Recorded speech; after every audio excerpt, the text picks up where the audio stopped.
Crimen y castigo, de Fyodor Mikhail Dostoyevsky. Audio 22, quinta parte. Capítulo 1. La mañana que siguió a su fatídica entrevista con Dunechka y Pulgeria Alexandrovna ejerció su vivificante influjo también sobre Piotr Petrovich. Muy a su pesar, no le quedó más remedio que aceptar gradualmente, como un hecho consumado e irreversible, lo que la misma víspera le parecía poco menos que disparatado. Algo imposible, por más que hubiera ocurrido. La negra serpiente de la vanidad herida no había dejado de roerle el corazón en toda la noche. Nada más levantarse de la cama, lo primero que hizo Piotr Petrovich fue mirarse en el espejo. Tenía miedo de haber sufrido durante la noche un derrame de bilis. Sin embargo, desde ese punto de vista, todo iba bien por el momento. Y después de examinar su semblante noble, pálido y algo más grueso en los últimos tiempos, Piotr Petrovich se consoló por un momento, plenamente convencido de que podría encontrar una novia en otro sitio, y seguramente mejor. Pero enseguida recapacitó y escupió enérgicamente hacia un lado, algo que arrancó la sonrisa sarcástica, aunque disimulada, de su joven amigo y compañero de piso, Andrei Semyonovich Lebeziatnikov. A Piotr Petrovich no se le escapó esa sonrisa, e inmediatamente se la apuntó en la cuenta a su joven amigo. Últimamente esa cuenta no había hecho más que crecer. Su cólera se multiplicó cuando pensó que no debería haber puesto al corriente a Andrei Semyonovich del resultado de la entrevista de la víspera. Ese había sido su segundo error, cometido en un momento de indignación por culpa de un exceso de expansividad y de irritación. Es más, a lo largo de toda la mañana, como hecho aposta, se sucedieron los disgustos. Incluso en el Senado le esperaba un revés en el asunto que llevaba allí. Se sintió especialmente enojado con el dueño de la vivienda que había alquilado con vistas a su inminente enlace y que estaba condicionando, corriendo él con todos los gastos. El dueño, un artesano alemán enriquecido, se negó en redondo a rescindir el contrato recientemente firmado y le exigió el pago íntegro de la penalización prevista en el contrato, a pesar de que Piotr Petrovich le iba a devolver el piso casi enteramente remozado. Análogamente, en la tienda de muebles se resistían a devolverle un solo rublo del anticipo del mobiliario ya adquirido, pero que no había sido enviado aún a la vivienda. No querrán que me case solo por los muebles. A Piotr Petrovich le rechinaban los dientes, al tiempo que vislumbraba una remotísima esperanza. ¿Será verdad que todo está perdido irremediablemente? ¿No sería posible intentarlo de nuevo? El recuerdo de Dunechka, como una tentación, volvió a traspasarle el corazón. Había soportado penosamente aquellos momentos, y desde luego, si hubiera podido en ese instante, solo con la fuerza de su deseo, matar a Raskolnikov, no habría vacilado en formular ese deseo. Otro error ha sido, por lo demás, no haberles dado nada de dinero, pensaba regresando al cuarto de Lebeziatnikov. ¿Por qué me habré vuelto tan judío, maldita sea? Me han faltado los cálculos, me han fallado. Creía que si al principio andaban a 2 velas, luego me acogerían como a su salvador. Y ya lo están viendo. De eso nada. Si les hubiera dado, por ejemplo, 1.500 rublos para el ajuar y los regalos, para que se compraran unos estuches, unos neceseres, joyas de cornalina, algunas telas y todas esas baratijas de Knoop y de la tienda inglesa, todo habría ido mejor y mi posición habría sido más firme. No les habría sido tan fácil rechazarme. Es esa clase de gente que se habría sentido obligada, en caso de romper conmigo, a devolvérmelo todo. Lo mismo el dinero que los regalos. Y les habría costado lo suyo, y habrían tenido remordimientos de conciencia. ¿Cómo vamos a romper con ese hombre?, dirían, que hasta ahora ha sido tan generoso y tan delicado. Ay, no he estado acertado. Y con un rechinar de dientes, Piotr Petrovich volvió a llamarse a sí mismo imbécil para sus adentros, como es natural. Habiendo llegado a esta conclusión, volvió a casa aún más furioso e irritado de cómo había salido. Los preparativos para el banquete fúnebre, en el cuarto de Katerina Ivanovna, despertaron hasta cierto punto su curiosidad. Algo había oído la víspera. Creía recordar incluso que estaba invitado, pero absorbido por sus muchas tareas no había prestado atención. Corrió a preguntar a la señora Lipewetschel, que, en ausencia de Katerina Ivanovna, estaba en el cementerio, se había encargado de poner la mesa, y averiguó que el banquete fúnebre tendría un carácter solemne, que contaban con la presencia de casi todos los inquilinos, entre ellos algunos que no conocían al finado, que habían hecho extensiva la invitación incluso a Andrei Semyonovich Lebeziatnikov, a pesar de su reciente disputa con Katerina Ivanovna, y por último que él, Piotr Petrovich, no solo estaba invitado, sino que se le esperaba con gran impaciencia, por ser prácticamente el huésped más distinguido de todo el edificio. La propia Amalia Ivanovna había sido invitada con gran ceremonia, sin que importaran los muchos disgustos que le había dado a la familia, de ahí que estuviera en esos momentos tan atareada, ocupándose de todo muy a su gusto. Además, aunque de luto, iba muy peripuesta, con un vestido nuevo de seda elegantísimo, y se la veía muy ufana. Todos estos hechos y noticias dieron que pensar a Piotr Petrovich, el cual se dirigió a su cuarto, es decir, al cuarto de Andrei Semyonovich Lebeziatnikov, tramando algo. El caso es que se había enterado de que, entre los invitados, también se contaba Raskolnikov. Por alguna razón, Andrei Semyonovich no salió de casa en toda la mañana. Entre este caballero y Piotr Petrovich se había establecido unas relaciones bastante extrañas, aunque por otra parte no dejaban de ser naturales, al menos hasta cierto punto. Piotr Petrovich despreciaba y odiaba sin medida a Lebeziatnikov, casi desde el mismo día en que se instaló en su casa, pero a la vez parecía tenerle cierto miedo. Había decidido alojarse en su casa al llegar a San Petersburgo, no solo por cicatería, sin dejar de ser esta seguramente la razón principal. Había otro motivo adicional. Estando aún en la provincia, había oído hablar de Andrei Semyonovich, su antiguo pupilo, a quien consideraba uno de los más decididos entre los jóvenes progresistas, y del que se decía incluso que desempeñaba un papel destacado en determinados círculos, muy pintorescos y ya legendarios. Piotr Petrovich se había quedado impresionado. Esos círculos poderosos y omniscientes, que despreciaban y desenmascaraban a todo el mundo, le infundían desde hacía ya tiempo un terror peculiar totalmente impreciso. Lógicamente, estando aún en la provincia, era incapaz de hacerse una idea ni siquiera aproximada de lo que podían ser esos círculos. Había oído decir, como todo el mundo, que existían, sobre todo en San Petersburgo, grupos de progresistas, de nihilistas, de descontentos y demás, pero, como hacía mucha gente, exageraba y distorsionaba el significado de estas palabras hasta el absurdo. Lo que más le preocupaba, desde hacía años, era ese afán de desenmascarar. Ese era el motivo principal de su perpetua y desproporcionada inquietud, sobre todo cada vez que soñaba con extender sus actividades a San Petersburgo. Como suele decirse, estaba asustado de todo eso, como están asustados en ocasiones los niños pequeños. Hacía algunos años, en su provincia, cuando acababa de empezar su carrera, había conocido de cerca los casos de dos altos funcionarios gubernamentales, con cuya protección había contado hasta entonces, que habían sido objeto de graves acusaciones. Uno de los casos acabó de un modo particularmente escandaloso para el acusado, y el otro había estado a punto de acarrearle grandes trastornos. Ese era el motivo por el que, nada más llegar a San Petersburgo, Piotr Petrovich se había propuesto conocer la situación y, en caso necesario, anticiparse a lo que pudiera ocurrir y congraciarse con nuestras jóvenes generaciones. Contaba para eso con Andrei Semyonovich y, por ejemplo, cuando fue a visitar a Raskolnikov, ya iba provisto de un repertorio de frases ajenas. No tardó en darse cuenta, desde luego, de que Andrei Semyonovich era un hombre de lo más vulgar, un verdadero simplón.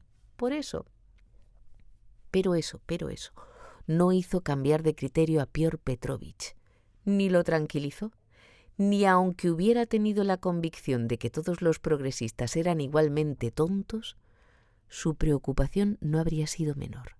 Realmente, todas aquellas doctrinas, pensamientos, sistemas con los que Andrei Semyonovich no paraba de darle la tabarra, no iban con él. Él ya tenía sus propios objetivos. Lo único que quería era enterarse lo antes posible de lo que estaba pasando. Esa gente, ¿era poderosa o no? ¿Tenía él personalmente algo que temer? ¿Intentarían desenmascararlo si tomaba alguna iniciativa? Y en tal caso, ¿debido a qué iniciativas en concreto? Es más, ¿no podría de alguna manera buscar un acuerdo con esa gente y procurar jugársela después si es que efectivamente eran tan poderosos? ¿Convendría hacerlo o no? ¿No sería posible, por ejemplo, recurrir a ellos para sus propios proyectos? En definitiva, se le ocurrían centenares de preguntas. Andrei Semyonovich era un hombrecillo escuálido y escrofuloso. Escrofuloso. De escasa estatura, empleado en alguna oficina. Era extremadamente rubio, casi albino, con unas patillas en forma de chuleta de las que estaba muy orgulloso. Aparte de eso, los ojos le dolían casi constantemente. Tenía un buen talante, pero era muy presuntuoso al hablar y a veces un tanto pedante, cosa que, dado su aspecto, resultaba un tanto cómico. Con todo, era uno de los inquilinos más respetados por Amalia Ivanovna, porque no se emborrachaba y pagaba religiosamente el alquiler. A pesar de todas estas cualidades, Andrei Semyonovich era bastante necio. Se había sumado a la causa del progreso y de nuestras jóvenes generaciones por puro entusiasmo. Era uno más de esa interminable y variopinta legión de medianías, de enclenques, abortones e ignorantes tiranos que invariablemente se adhieren, sin pensárselo dos veces, a la tendencia que esté de moda para envilecerla de inmediato, y dejan en ridículo cualquier causa a la que sirven, aunque lo hagan con toda sinceridad. Por lo demás, Lebeziatnikov, a pesar de su buen carácter, también estaba empezando a detestar a su huésped y antiguo tutor Piotr Petrovich. Era un sentimiento mutuo, aunque inconsciente por ambas partes. Por simple que fuera Andrei Semyonovich, había empezado poco a poco a darse cuenta de que Piotr Petrovich lo engañaba y lo despreciaba en secreto. Y que aquel hombre no era como tenía que ser. Probó a explicarle el sistema de Fourier y la teoría de Darwin, pero Piotr Petrovich, sobre todo en los últimos tiempos, había empezado a escuchar con una actitud demasiado sarcástica y más recientemente incluso respondía con insultos. Lo que pasaba era que había empezado a darse cuenta por puro instinto de que Lebeziatnikov no solo era un infeliz y un bobalicón, sino posiblemente también un mentiroso, y no tenía contactos realmente significativos en su círculo, y a lo sumo había oído algunas cosas de tercera mano. No solo eso, ni siquiera su labor propagandística parecía conocerla como es debido, pues se embrollaba terriblemente, como para dedicarse a desenmascarar a nadie. Señalemos de paso que Piotr Petrovich, en aquella semana y media, había aceptado de buena gana, especialmente al principio, los más extravagantes cumplidos de Andrei Semyonovich. No protestaba, por ejemplo, y se quedaba callado si Andrei Semyonovich le atribuía una actitud favorable a la inminente constitución de una nueva comuna en la calle Mechkavskaya, o a no impedir que Dunechka, llegado el caso, tuviese un amante al mes de casarse, o a no bautizar a sus futuros hijos y cosas así. Perdón. Piotr Petrovich, según su costumbre, no negaba esas presuntas cualidades suyas ni rechazaba los elogios. Hasta tal punto le agradaba cualquier alabanza que pudiera oír. Piotr Petrovich, después de haber negociado aquella mañana, por distintas razones, varios bonos con un interés al 5%, estaba sentado a la mesa contando fajos de billetes. Andrei Semyonovich, que casi siempre estaba sin blanca, daba vueltas por la habitación, haciendo como que miraba aquellos fajos con indiferencia y hasta con desdén. Nada habría podido convencer a Piotr Petrovich de que el desinterés de Andrei Semyonovich era real. Este, por su parte, no dejaba de pensar con resquemor que, efectivamente, Piotr Petrovich era muy capaz de tener ese concepto de él, y que a lo mejor hasta disfrutaba con la posibilidad de hacer sufrir a su joven amigo exhibiendo de ese modo los fajos de billetes delante de él, para recordarle su insignificancia y la enorme diferencia que había entre ellos. En esta ocasión, Andrei Semyonovich había encontrado a su huésped especialmente irritable y desatento, a pesar de que había empezado a exponerle su tema favorito, relativo a la constitución de aquella nueva comuna tan especial. Las escuetas réplicas y los breves comentarios que se le escapaban a Piotr Petrovich entre chasquido y chasquido de las cuentas del ábaco estaban reñidos con una evidente... Perdón, me voy a cambiar de gafas. Queridos oyentes, me voy a cambiar de gafas. Ya me he cambiado de gafas. Las escuetas réplicas y los breves comentarios que se le escapaban a Piotr Petrovich entre chasquido y chasquido de las cuentas del ábaco estaban teñidos de una evidente ironía, deliberadamente irrespetuosa. Pero el humanitario, Andrei Semyonovich, atribuía el estado anímico de Piotr Petrovich a la huella de la ruptura de la víspera con Dunetska y se moría de ganas de plantear cuanto antes el asunto. Tenía algo que decir, algo de la naturaleza progresista y propagandística, que podría consolar a su respetado amigo y contribuir, sin sombra de duda, a su ulterior desarrollo.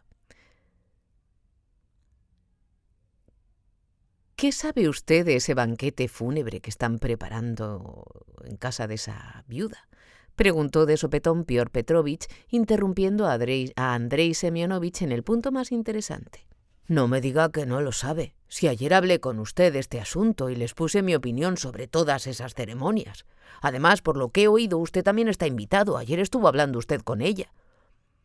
Lo último que me podía esperar es que esa pobre idiota se gastara en el banquete todo el dinero que le dio ese otro idiota, Raskolnikov.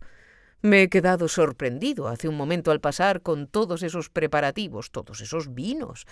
Ha invitado a cada individuo. El diablo sabrá qué se propone, dijo Piotr Petrovich, que parecía tener algún interés concreto en seguir con la conversación. ¿Cómo? Dice usted que a mí también me ha invitado, añadió de repente levantando la cabeza. ¿Y eso cuándo ha sido?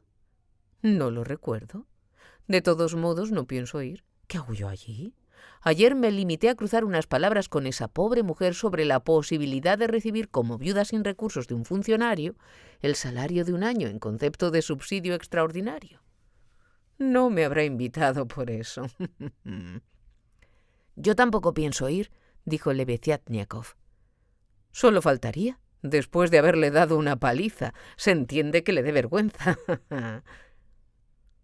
¿Quién le ha dado una paliza a quién?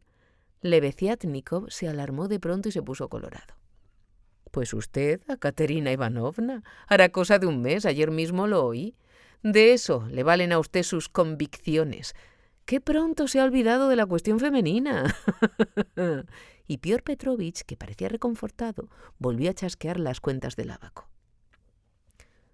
Todo eso son inventos y calumnias, saltó Lebeziatnikov, que se asustaba mucho en cuanto le recordaban esa historia. Eso no fue así, ni mucho menos. Lo que pasó fue algo muy distinto. No se ha enterado usted bien, no son más que chismes. Lo único que hice entonces fue defenderme. Ella se me echó encima, primero, con uñas afiladas. Me dio un tirón de una patilla. Todo el mundo tiene derecho, o eso espero, a defender su integridad. Y no estoy dispuesto a consentir que nadie ejerza sobre mí la violencia, por una cuestión de principios, porque eso es ya despotismo. ¿Qué iba a hacer yo? ¿Quedarme de brazos cruzados? Lo único que hice fue quitármela de encima. Luzhin no dejaba de reírse maliciosamente. Su insistencia se debe a que está usted enfadado y de mal humor, pero eso es un disparate y no tiene nada que ver con la cuestión femenina. No me ha entendido bien. Yo pensaba incluso que, si se acepta que la mujer es igual al hombre en todo, hasta en la fuerza, como afirman algunos, entonces necesariamente también debe haber igualdad en este terreno, o en ese. Naturalmente, después he caído en la cuenta de que, en esencia, esa cuestión no tendría por qué plantearse, pues no tiene que haber disputas, y en la futura sociedad las disputas son inconcebibles. No soy tan idiota. Las disputas, a pesar de todo, ya sé que existen. Lo que quiero decir es que en el futuro no las habrá, pero por ahora las hay todavía. Maldita sea. Pierde uno el hilo con usted. Si no voy al banquete no es ni mucho menos por culpa del incidente aquel. No voy, por una cuestión de principios, sencillamente para no tomar parte en el repugnante convencionalismo de las ceremonias fúnebres. Por eso, aunque uno también podría ir a burlarse, es una lástima que no vaya a haber popes. Si hubiera, iría sin falta. ¿Entonces aceptaría usted la hospitalidad que le brindan para ir a escupir sobre esa hospitalidad y sobre la persona que le ha invitado? ¿No es así? No se trata en absoluto de escupir, sino de protestar. Lo haría con una finalidad provechosa. Así puedo contribuir indirectamente al progreso y a su difusión. Todos estamos obligados a trabajar por el progreso y a promoverlo, y posiblemente, cuanto más brusco sea el método, mejores sean los resultados. Puedo sembrar la idea, la semilla. De esa semilla brotarán los hechos. No creo que insulte así a nadie. Al principio muchas personas se sentirán ofendidas, pero después caerán en la cuenta de que les ha reportado un beneficio. Por ejemplo, entre los nuestros ha habido quienes han reprochado a Terebieva que ha abandonado a su familia y se ha unido libremente y que ahora forma parte de la comuna, que haya escrito a sus padres diciéndoles que no quería vivir rodeada de prejuicios y que iba a contraer matrimonio civil, pues consideran que ha sido demasiado dura con ellos, y que podía haberles ahorrado el disgusto siendo más diplomática. En mi opinión, eso no son más que bobadas. No hay por qué andarse con paños calientes. Al contrario, lo que hay que hacer en esos casos es protestar. O el caso de Barents, que ha vivido 7 años con un marido, ha tenido 2 hijos y le ha expuesto claramente al marido en una carta: me he dado cuenta de que con usted no puedo ser feliz. Jamás le perdonaré que me haya engañado ocultándome que existe otra forma de organizar la sociedad por medio de la comuna. Lo he descubierto recientemente gracias a un hombre generoso al que me he entregado y en cuya compañía voy a formar una comuna. Hablo francamente porque me parece innoble engañarle. Haga lo que le parezca oportuno. No cuente con mi regreso. Ya es demasiado tarde. Deseo ser feliz. Así es como hay que escribir estas cartas.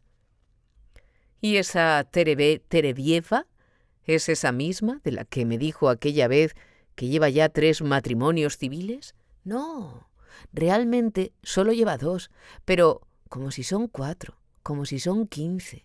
Es todo un disparate, y si alguna vez he lamentado haber perdido a mis padres, es ahora, desde luego, y algunas veces pienso que si aún vivieran se iban a enterar de mis protestas. Les montaría cada una, verían en mí a una oveja descarriada. Yo les enseñaría, se quedarían anonadados, pues sí, es una pena que ya no estén. ¿Para dejarlos anonadados?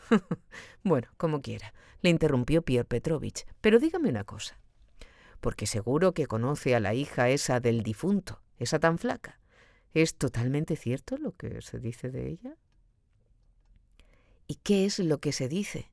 En mi opinión, o sea, de acuerdo con mis convicciones personales, esa es la condición normal de la mujer. ¿Por qué no?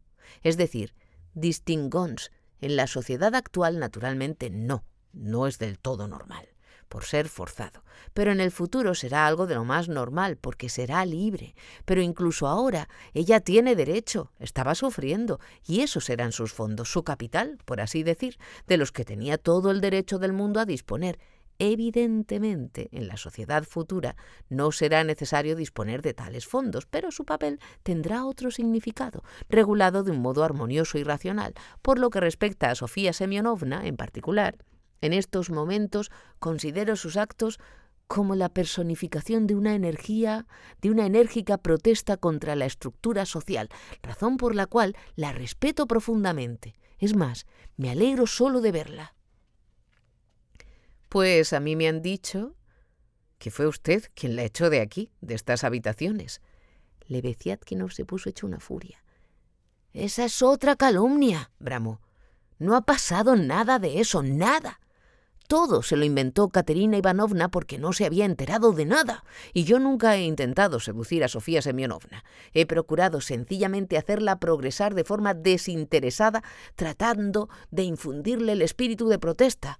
La protesta era lo único que yo deseaba, y fue la propia Sofía Semyonovna la que se dio cuenta de que no podía seguir aquí. ¿La han invitado a formar parte de la comuna? No hace usted más que burlarse, y de un modo muy inapropiado, permítame que se lo diga. No entiende nada. En la comuna no hay ese tipo de papeles. Precisamente la comuna se constituye para que no los haya. En la comuna, un papel como el de ella cambia sustancialmente, y lo que aquí es ridículo, allí se vuelve inteligente. Lo que aquí, en las circunstancias actuales, es antinatural, allí resulta perfectamente natural. Todo depende de la situación y del medio en el que se encuentre la persona. El medio lo es todo. La persona como tal no es nada. Y con Sofía Semyonovna me llevo muy bien actualmente, algo que podría servirle a usted de prueba de que ella nunca me ha considerado un enemigo, un ofensor. Sí, ahora estoy intentando atraerla a la comuna, pero eso sí, en unas condiciones muy distintas, radicalmente distintas. ¿Qué es lo que le hace tanta gracia? Tenemos intención de constituir nuestra propia comuna, una especial, con unas bases más extensas que las precedentes. Hemos ido más lejos en nuestras convicciones, rechazamos más cosas. Si Dobrolyubov se levantara de la tumba, discutiría con él, y a Belinsky lo volvería a enterrar. Entretanto, yo sigo educando a Sofía Semyonovna. Es de una naturaleza encantadora. Ya. Y usted se aprovecha de esa naturaleza encantadora, ¿eh? No. ¿Qué va? Al contrario. Sí, ya. Al contrario. ¿Qué cosas dice? Créame. ¿Por qué razón iba yo a ocultárselo a usted? ¿Me lo puede decir? Al contrario, yo soy el primer sorprendido. Conmigo se muestra extremadamente pudorosa y tímida, casi como asustadiza. Y usted la educa, claro está. ¿No intenta demostrarle que todos esos pudores son absurdos? En absoluto.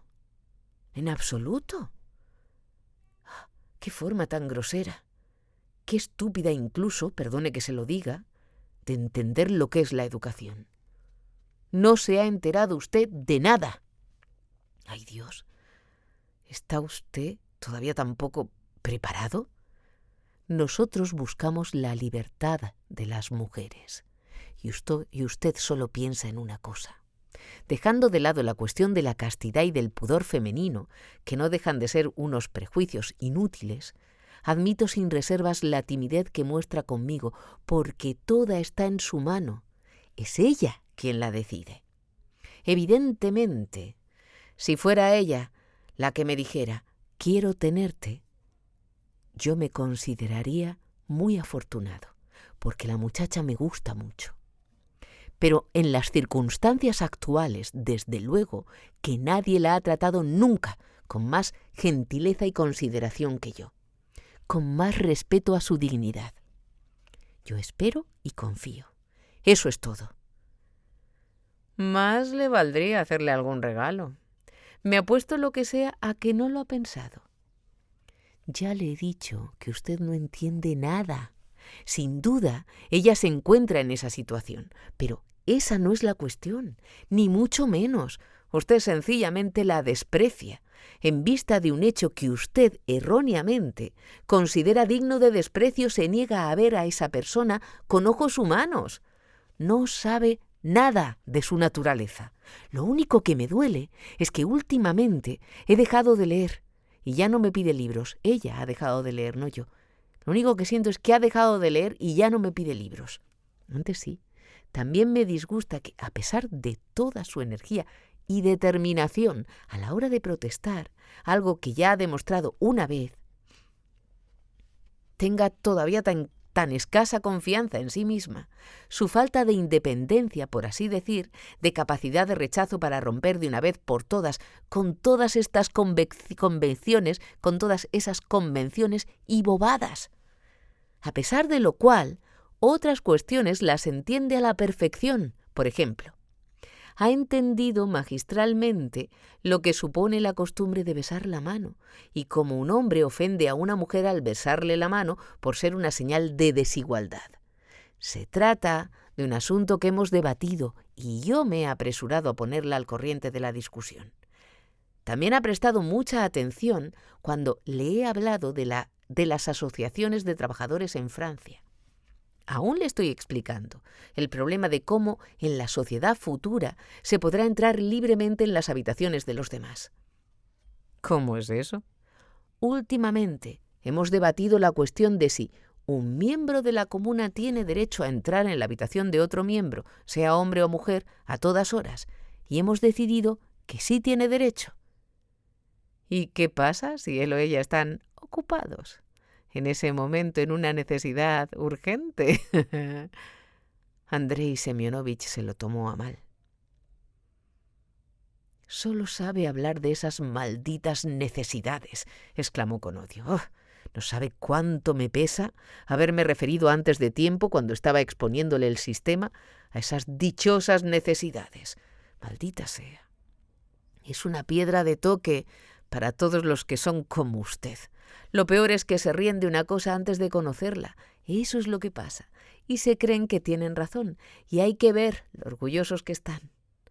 En más de una vez he sostenido que no se debe exponer esta cuestión ante los neófitos hasta el final, cuando ya están convencidos de las bondades del sistema, cuando son ya unas personas convenientemente formadas y orientadas. Aparte de eso, ¿puede decirme, si es tan amable, qué es lo que ve vergonzoso y despreciable hasta en las mismas letrinas? Yo soy el primero que está dispuesto a limpiar todas las letrinas que usted quiera. Y no se trata de ningún sacrificio, no es más que un trabajo, una actividad noble, beneficiosa para la sociedad, tan valiosa como cualquier otra, mucho más, por ejemplo, que la de un Rafael o la de un Pushkin, dado que es más útil. Y más noble, más noble. ¿Qué quiere decir más noble? No entiendo qué sentido tienen esas expresiones cuando se aplican a una actividad humana, más noble, más honorable. Todo eso son palabras absurdas, disparatadas, antiguos prejuicios que rechazo. Todo lo que es útil para el género humano es también noble. Yo solo entiendo una palabra, útil. Puede carcajearse todo lo que quiera, pero es así. Piotr Petrovich se desternillaba de la risa. Ya había terminado de contar el dinero y lo había guardado, pero aún había algunos billetes encima de la mesa. Este debate sobre las letrinas, a pesar de su vulgaridad, ya había suscitado más de una discusión y más de un desacuerdo entre él y su joven amigo. Lo más disparatado del caso era que Andrei Semyonovich se enfadaba de verdad. A Luzhin, en cambio, le servía de distracción y en ese momento se moría de ganas de pinchar a Lebeziatnikov. Ha sido el fracaso de ayer lo que le ha puesto de tan mal humor y le ha vuelto tan impertinente, soltó finalmente Lebeziatnikov, el cual, a pesar de tanta independencia y de tantas protestas, por lo general no se atrevía a plantar cara a Piotr Petrovich y seguía mostrando ante él un respeto que había sido habitual en el pasado. Lo que tiene que hacer es decirme una cosa. Molesto y en un tono desdeñoso le interrumpió Piotr Petrovich. ¿Podría, o mejor, de verdad tiene usted la suficiente confianza con esa joven de la que estábamos hablando para pedirle que venga aquí un minuto? Me parece que ya han vuelto todos del cementerio, los he oído subir. Necesito ver un momento a esa persona. ¿Para qué quiere verla?, preguntó sorprendido Lebeziatnikov. ¿Me hace falta? Hoy mismo o mañana me marcho de aquí y hay algo que quiero comunicarle. De todos modos, puede estar presente durante la entrevista, casi sería lo mejor. Si no, solo Dios sabe lo que iba a pensar usted. No iba a pensar nada de nada.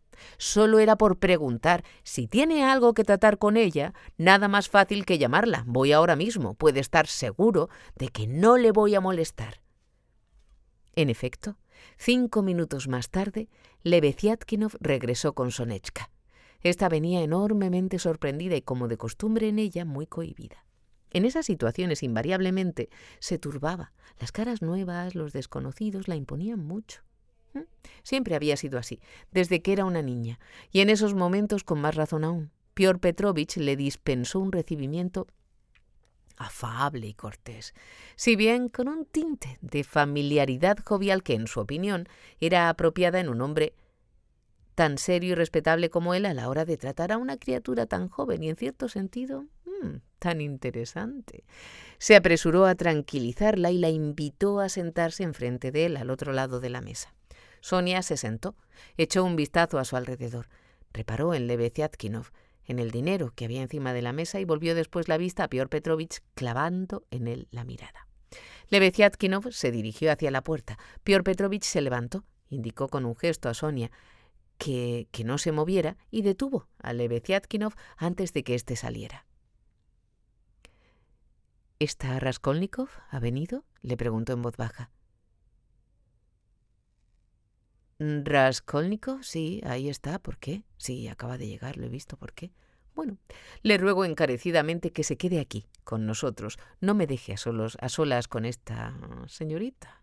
Se trata de un asunto intrascendente, pero solo Dios sabe a qué clase de conclusiones podría llegar la gente. No quiero que Raskolnikov vaya luego contando por ahí. ¿Me entiende? Sí, lo entiendo. Lebeziatkinov cayó en la cuenta de repente. Sí, está usted en su derecho. Aunque desde luego personalmente estoy convencido de que sus temores no están justificados, pero de todos modos está usted en su derecho. Me quedo, si así lo desea. Me quedo aquí, al lado de la ventana. Así no les molesto. En mi opinión, está usted en su derecho. Piotr Petrovich regresó al diván, se sentó enfrente de Sonia, la miró atentamente y adoptó de pronto un aire extremadamente serio, e incluso algo severo, como diciendo: «No vayas a creerte cosas raras, señorita». A Sonia se la veía muy turbada. «En primer lugar, le ruego que me disculpe, Sofía Semyonovna, ante su muy respetable madre. No me equivoco, ¿verdad? Katerina Ivanovna debe de ser como una madre para usted, ¿no?», empezó Piotr Petrovich en un tono muy circunspecto, aunque también bastante afable. Parecía evidente que sus intenciones eran de lo más amistosas.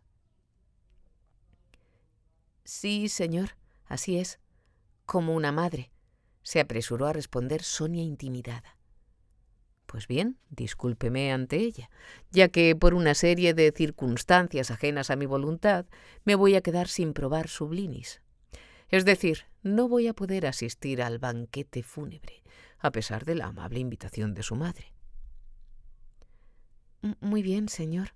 Voy a decírselo ahora mismo, señor». Y Sonia se levantó precipitadamente. «Haga algo más, hay algo más», la detuvo Piotr Petrovich, sonriendo ante su ingenuidad y su desconocimiento de la etiqueta. «Y qué poco me conoce mi encantadora Sofía Semyonovna. Si se cree que por un motivo tan insustancial, que solo me afecta a mí, iba a molestar personalmente y a llamar a alguien como usted. Mi propósito es otro». Sonia se sentó rápidamente, volvió a fijarse fugazmente en los billetes grises e irisados que seguían encima de la mesa, pero enseguida apartó la mirada y la dirigió hacia Piotr Petrovich. Le pareció tremendamente inapropiado, sobre todo para ella, mirar el dinero ajeno. Observó los impertinentes de oro que Piotr Petrovich sostenía en la mano izquierda y, de paso, el enorme anillo de oro macizo con una piedra amarilla de extraordinaria belleza que lucía en el dedo anular de esta mano. Pero de pronto apartó los ojos y, sin saber a dónde dirigirlos, acabó mirando directamente a los ojos de su anfitrión. Este, tras una breve pausa, aún más solemne que la anterior, siguió diciendo: «Ayer tuve ocasión de cambiar un par de palabras apresuradamente con la pobre Katerina Ivanovna. Fue suficiente para darme cuenta de que se encuentra en un estado antinatural, por decirlo de alguna manera». «Sí, señor, antinatural», asintió Sonia precipitadamente. «O, por decirlo de un modo más claro y más sencillo, está enferma». «Sí, señor, más claro y más sencillo. Sí, señor, está enferma». «Eso es.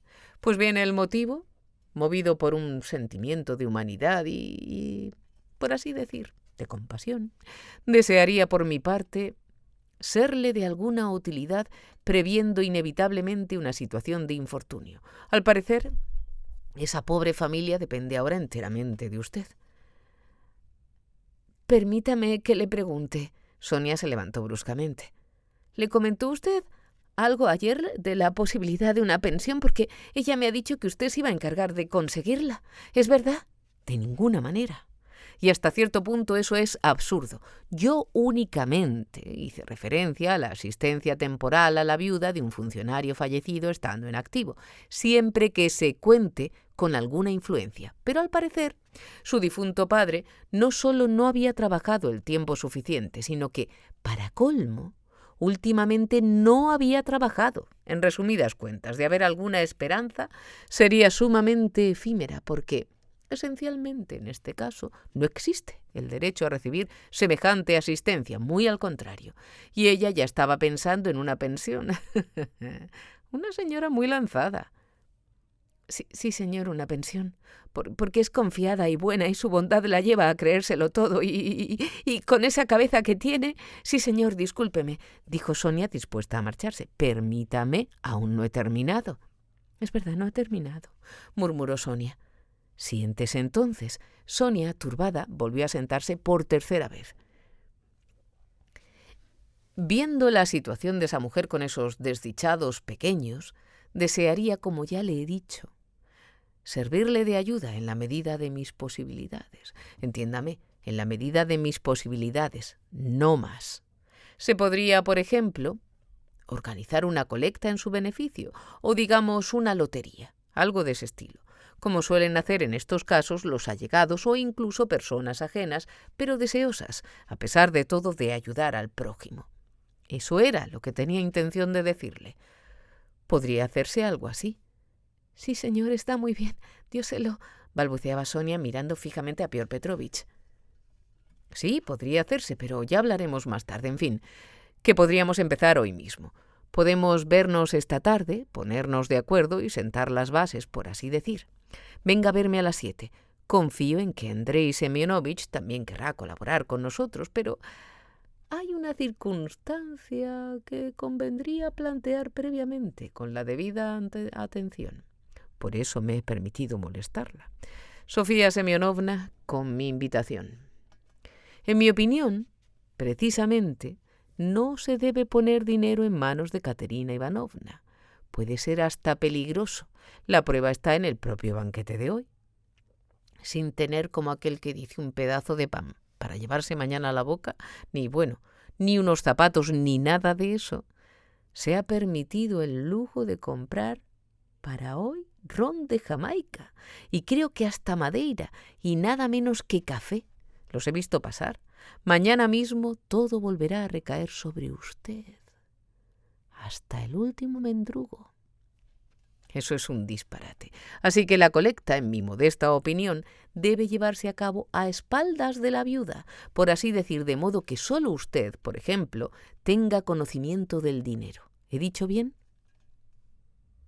Pues no sé. Lo de hoy ha sido algo excepcional.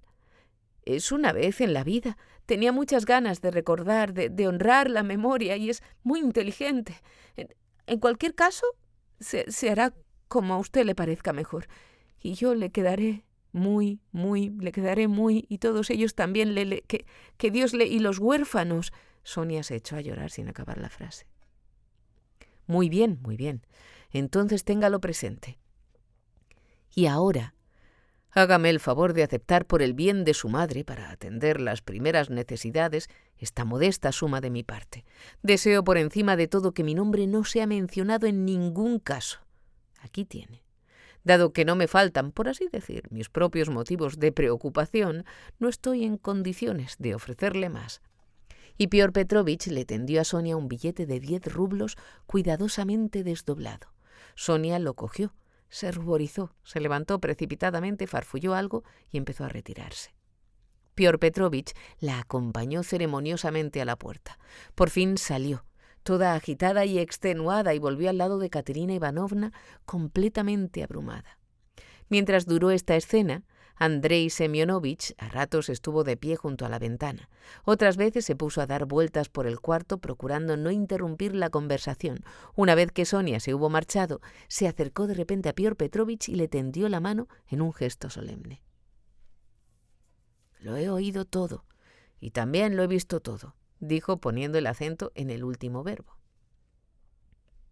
«Ha sido muy noble. Eso es lo que quería decir. Algo muy humano. Usted deseaba eludir los agradecimientos, lo he visto, y aunque se lo confieso, no puedo en principio simpatizar con la caridad privada, pues no solo no arranca el mal de raíz, sino que incluso lo alimenta todavía más, no puedo dejar de reconocer que he asistido a su acto con satisfacción. Sí, me ha gustado». «Bah, tonterías», murmuró Piotr Petrovich un tanto emocionado, mirando detenidamente a Lebeziatnikov.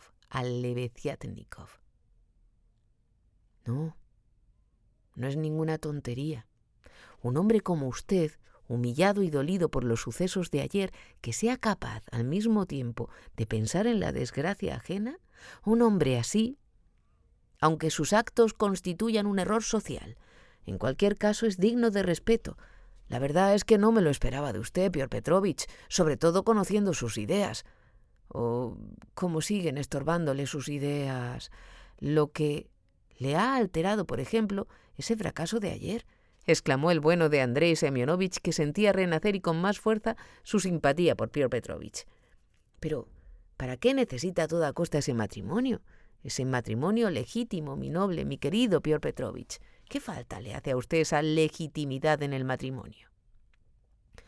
Bueno, pégueme si quiere, pero yo me alegro.